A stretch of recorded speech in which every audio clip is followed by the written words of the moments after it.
Hello and welcome to Hyperproduction TV. In this episode I'm going to be showing you how to get really stereo wide vocals and how to also add a sort of a stereo backing vocal behind that. So I've got something set up here already. I've just got a main vocal here, so have a quick listen to that. I would walk 1,000 miles to see you smile. I would wait 1,000 years to hold you tight. Okay, and we've also got a backing vocal here as well.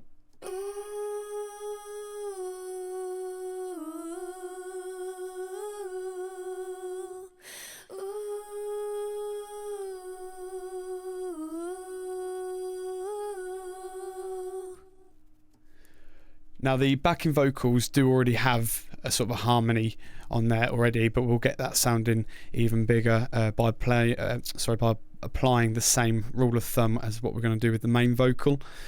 So the first thing we're going to do with the main vocal is duplicate that track, and then we're going to drag. We're going to press Alt and then click on that. We're going to copy that audio file down there, and we're going to do the same again on the third duplicate track that we've just made. Then we're going to go to Audio Effects, go on to Pitch, and then down to Pitch Shifter. And then we're going to take it, automatically goes to 7 semitones up, but we're just going to put that back to 0 because we're not doing that much of a drastic pitch change to it. And then this first one, we're going to take down to -6. And then put up the mix all the way to 100% and then just leave everything else. And we're going to pan that one hard left so you can kind of get the gist as to what we're doing. And then we're going to do the same for the vocal below it. Don't worry if your drop down menus don't look the same as mine. I've basically taken some plugins and sorted them out into folders of third-party plugins that I do have. I will be showing you how to do that as well in a separate tutorial. Just kind of makes your workflow a little bit quicker rather than heading down to audio units and trying to find the plugin yourself. So again, we're going to take this back to 0, and then we're going to move this one 6 cents up. Okay, so you notice on the previous one we did it 6 cents down, now we're doing it 6 cents up, and then put it 100%, and then just leave everything else, and then pan this one hard right. Okay, so that's all the way round to the right, so it's just going to the right speaker. Okay, so I'm going to mute this track and then just have a listen to how that sounds. I would walk 1,000 miles to see you smile.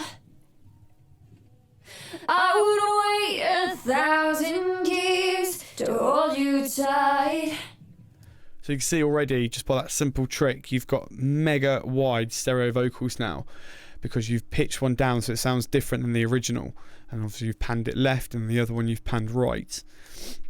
So let's have a little play with the backing vocal as well. We'll do the same with that one and then see what we come up with. So again, duplicate the track twice for left and right, and then you're going to hold Alt, click on the track and hold it, and then drag it down. It's just a little shortcut that I find very handy. And then do it again. And then like we did before, down to Pitch, Pitch Shifter. Pitch Shifter is an inbuilt plugin that comes with Logic, so don't worry that if you don't have the same one. And if you're on a previous version, not on 10.2, you might not have the Retina Ready version of the pitch tool. So it's well worth upgrading because a lot of the new plugins that they've done, they've actually made Retina Ready, so you can sort of blow them up to as big as you like, and they're going to maintain the same resolution. So again, we're going to put that on -6. 100%, leave that, pan hard left. Next one down, pitch shift, back to 0 from semitones, up to 6. I mean, if you want more of a drastic effect, more of a sort of phasing type effect, then certainly by all means have a play around with the sense and try and, if you want to come up with some sort of big unison type vocals, then yeah, certainly have a play with it and see what you come up with. So then again, up to 100%, and then pan hard right, and let's see what we've got with that.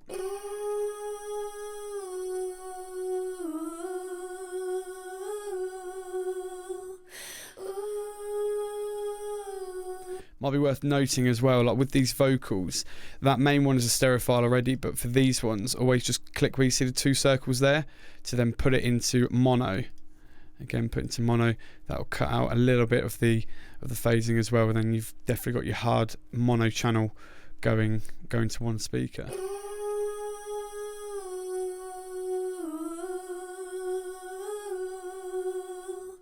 So then if we just shrink that a little bit and bring that together so we can fit it all onto one screen, and then if we put it all together, then we come up with this. I would walk 1,000 miles to see your smile.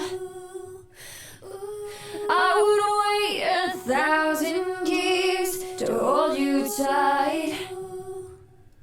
Another thing that you could probably add, just as another effect I suppose that you could add, is if you can either send it on a bus, or just to keep things simple for this tutorial, just open up another channel and we're going to change that to main vocal, and then let's put a delay on there.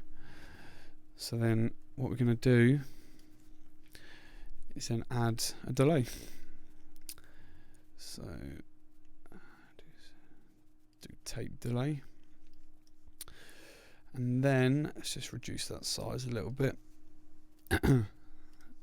So let's go to sort of a triplety type thing. Now we're going to have the wet all the way up and the dry completely down. Now when you send it out on a bus, it does that automatically because it's counting it as like an auxiliary channel for effects. Just for ease of the tutorial, so you can see what it is that I'm doing. I'm just going to do it this way, but I'll quickly show you after this the way that it should be done. So then if we can play around with that and then just sort of slowly bring up that channel to add the effect in. I would walk 1,000 miles to see your smile. I would wait 1,000 years to hold you tight. We can also play around with the type of delay. I would walk 1,000 miles. So if we go on like, I would walk 1,000 miles. so that sounds a bit spacey. Let's try and see how that works. I would walk 1,000 miles to see your smile. I would wait 1,000 years to hold you tight. So see how we've gone from one plain vocal, from maybe just with those two, I would walk 1,000 miles, to then going to this wide, big sounding vocal with the backing. I would walk 1,000 miles to see your smile. And because you're kind of layering the vocals as well, but obviously the tuning's slightly different, it's going to help really cut through the mix as well. And then obviously you're mixing the vocals will just become sort of 10 times easier. I find this sort of trick is quite handy when when you put it into choruses, it just makes the vocal sound really big, and it really contrasts from verses, and you can really notice the difference, and it gives that vocal that full upfront energy as well. So before you start grabbing compressors and things like that, try this way, and you might be surprised with the results that you get and how easy you achieve that sort of nice sounding vocal to sit in that mix. I'll just quickly show you how about bussing the tracks for that delay vocal. So I'm going to delete that one, and I'm going to delete that channel, and I'm going to click on this channel, the main vocal, the first one, and then click on send and go on a bus send it to bus 1. Then I'm going to hold Alt and then click that little button there. That means I'm going to set that already. I'm sending the full channel to a bus, which means we have full control over the auxiliary channel here. Okay, so then we're going to click here and then name that vocal delay, perhaps. And then when I put the delay effect on here, you'll instantly notice that it's going to be 100% wet and 0% dry. Okay, because you don't really necessarily need all the dry, because you're sending it on an auxiliary channel and you've got the original channel. That's essentially the dry signal, if you like. Obviously it recognises that we're not going to need any dry on this auxiliary effects channel. So then a good little tip as well, if you want all your tracks on the main window, is if you click on this read button here, it shows up on there. Now that's quite a good organisational tool to have underneath your main vocal, because then obviously you can see and you can control the channel from there, and you can see visually on the screen instead of checking the mixer window necessarily, what buses you've got sending to what vocal effects and what any effects really, reverb or anything. So then we're going to control the volume here, and then don't forget we've got that being sent to it. We've got the full volume of that channel being sent because we've set that to 0 dB, sent to this vocal delay channel. So if we set that preset to the one that we had, which I believe was 16 dotted, and then here we go. I would walk 1,000 miles to see your smile. I would wait 1,000 years to hold you tight. So there we are. We have a tutorial on how to get stereo wide vocals. By all means, like I mentioned, play around with it, find what suits your track best, and hopefully you come up with some interesting results. If you do have any questions, please leave a comment in the section below or email us on info@hyperproduction.tv. Equally, please subscribe to our newsletter as well, which can be found on our website at hyperproduction.tv. The website is coming very soon, so don't forget to subscribe to the newsletter to be the first to know when we launch live. We're going to be releasing lots of Audio W templates, synth presets and audio sample packs. That's it for now. Thank you very much for watching. Take care. Bye bye.